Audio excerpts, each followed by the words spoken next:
Hi everybody and welcome back. Now we're going to continue on in the same vein as our last few lectures, and that is our programs of airline kind of check-in, not checked-in features. So for many of our programs, we won't know in advance how many arguments a function needs to accept, but Python allows a function to collect an arbitrary number of arguments from the calling statement. So the function in the following program has one parameter, but this parameter collects as many arguments as the calling line provides. Let's create our new function.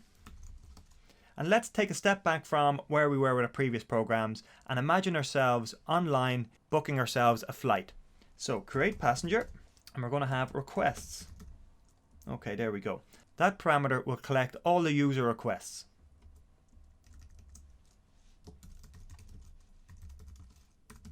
Print user requests in our description. There we go. Print requests. Now let's call our function.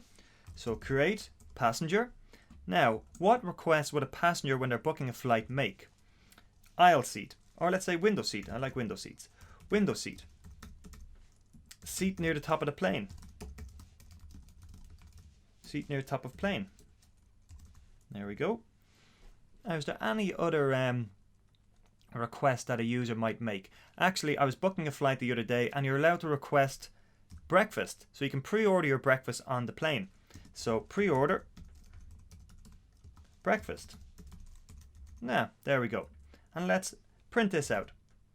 An error. Now I've left that in by design, so we have an error. Unlike my previous errors, I had said at the start of this lecture we can create a function that will allow us to accept an arbitrary number of arguments. So here we have an arbitrary number of arguments and a request and a print request. But how do we actually accept the arbitrary number of arguments? We just need to make a small change here, and we need to add in asterisks to request. The asterisk in the parameter tells Python to make an empty tuple called requests and put in it whatever values it receives. Now let's have a look. Run it again. There we go. So as you can see, when creating this passenger, they've requested a window seat near the top of the plane and they've pre-ordered breakfast. Very, very nice.